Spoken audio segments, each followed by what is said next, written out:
Hello नमस्कार, कसं काय मंडळी. मी सोनाली राहुल पाटील आणि स्वागत आहे तुमचं माऊली ऑफ डुगुबनी या आपल्याच लाडक्या यूट्यूब चॅनलमध्ये.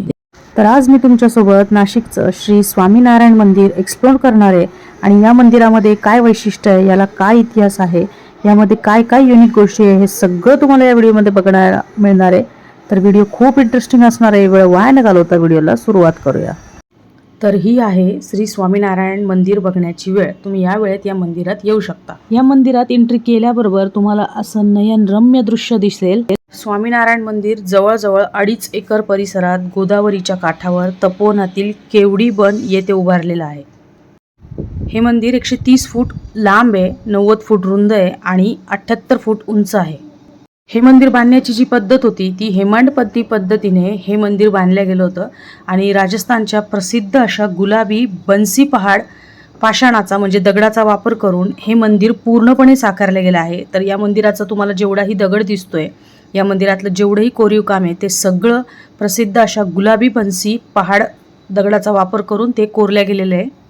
मंदिराची जी 3ही शिखरं आहेत ती कोरीव आणि नक्षीकामाने सजवलेली आहेत. आणि विशेष म्हणजे मंदिर उभारताना कुठल्याही धातूचा वापर केलेला नाही. तुम्ही या मंदिरात बघू शकता, कुठलाही धातू नाही, फक्त दगडामध्ये पाषाणामध्ये कोरलेलं पूर्ण मंदिर आहे. आणि महाराष्ट्र, मुंबई, नागपूर, पुणे आणि धुळ्यानंतर आता नाशिकमध्ये हे 5वं मंदिर आहे. नाशिकला नेहमी मंदिरांचं शहर म्हणून ओळखलं जातं. आणि इथे तुम्ही बघू शकता किती छोट्या छोट्या मूर्त्यांचं नक्षीकाम केलं आहे. आणि प्रत्येक खांबावर, प्रत्येक पिलरवर इतकं छोटं छोटं नक्षीकाम केलं आहे. आणि हे सगळं असं हाताने केलेलं नक्षीकाम आहे. तर मंदिराचा आतून जो घुमट आहे तो खूप सुंदर आहे आणि खरंच बघण्यासारखं मंदिर आहे. तर तुम्ही जर कधी नाशिकला आले तर मी पर्सनली सांगेल की हे मंदिर तुम्ही नक्की बघा. आणि खूप सुंदर आहे. आणि संध्याकाळच्या वेळेला तर हे मंदिर खूप छान दिसतं. सगळीकडे लाईट्स असतात आणि लहान मुलांनाही हे मंदिर बघायला खूप मजा येईल. तर मस्त प्लेस आहे. आणि या आहेत मंदिरातल्या मूर्त्या. मला दुरून शूट करता आलं तर मी त्या केल्या. आणि पूर्ण मंदिरात याच पद्धतीने कोरीव काम केलं आहे. आम्ही जेव्हा मंदिराला वळसा मारायला म्हणजे प्रदक्षिणा मारायला गेलो तर हे बघा, अशा छोट्या छोट्या कलाकृती प्रत्येक पिलरवर आहे. आम्ही इथे खूप सारे सेल्फीज काढले, फोटोज काढले, रील्स बनवल्या. डुगुबनी शाशाने पण इथे खूप एन्जॉय केलं. आणि पूर्ण मंदिरातला हा सगळ्यात जास्त आवडलेला मला पार्ट आहे. मंदिरात गणपती बाप्पाची छान अशी मूर्ती इथे तुम्हाला बघायला मिळेल. तर नाशिकच्या तपोवन विभागामध्ये केवडी बन भागामध्ये हे मंदिर आहे. आणि शाशा इथे प्रत्येक मूर्तीला हात लावून बघत होता. आणि ॲक्च्युली कॅमेऱ्यामध्ये कैद करण्यासारखं हे मंदिर आहे. नाशिकच्या बाहेरचे जे लोक आहेत त्यांना मी माझ्या व्हिडिओच्या मार्फत हे मंदिर दाखवायचा प्रयत्न केला. अगदी छोटासा पण इंटरेस्टिंग व्हिडिओ मी इथे बनवला. आणि इथे आम्ही खूप साऱ्या रील्ससुद्धा काढल्या. तर मी, सुयोग, हर्षू, राहुल आणि सगळे आम्ही बच्चा पार्टी सगळे असं गेलो होतो.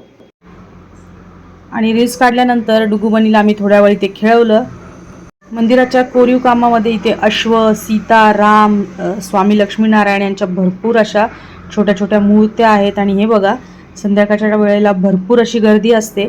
इथे बसायला तुम्हाला निवांत अशा भरपूर जागासुद्धा आहेत. आणि खरंच या ठिकाणी येऊन असं शांत वाटलं, मनाला प्रसन्न वाटलं. आम्ही इथे आता फोटो काढतोय आणि थोड्याच वेळात आम्ही आता घरासाठी निघणार आहे. आणि हो, इथे लहान मुलांसाठी किंवा आपल्यासाठी स्नॅक्स कॉर्नरसुद्धा आहे. तर स्नॅक्स कॉर्नरमध्ये समोसा, मॅगी, वडापाव असे भरपूर सारे आयटम तुम्हाला मिळतात. आज भरपूर गर्दी मंदिरात. जेवढं शक्य झालं तेवढं सगळं तुम्हाला मी दाखवलं. हां, बुटं घालायचे. तर आता आम्ही निघतोय आणि बाहेर जाऊन आम्ही थोडासा नाश्ता करणार आहे. आम्ही सोबत काकडी, भत्ता असं बरंच काही आणलंय आणि बाहेरनंही थोडंफार घेऊ. तर चला, इथे पोरांसाठी आम्ही पॉपकॉर्न घेतले. खमण पण खूप सुंदर होता, सोबत ग्रीन चटणी होती. मी भत्ता आणला होता, काकड्या आणल्या होत्या. आणि हे बघा, इथे अशा पद्धतीने फूड तुम्हाला मिळून जातं.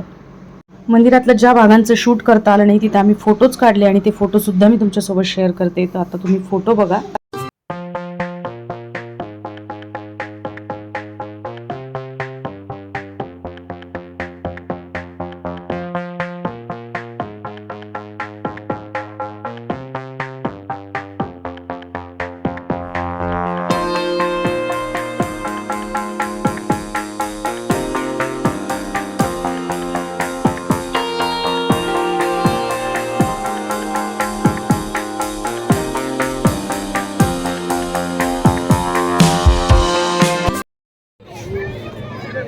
तर चला मग आजचा व्हिडिओ इथेच एंड करते आणि तुम्हाला सुंदर नारायण मंदिर कसं वाटलं मला नक्की कळवा. व्हिडिओ आवडल्यास व्हिडिओला लाईक शेअर सबस्क्राईब करा. पुन्हा भेटूया. नमस्कार.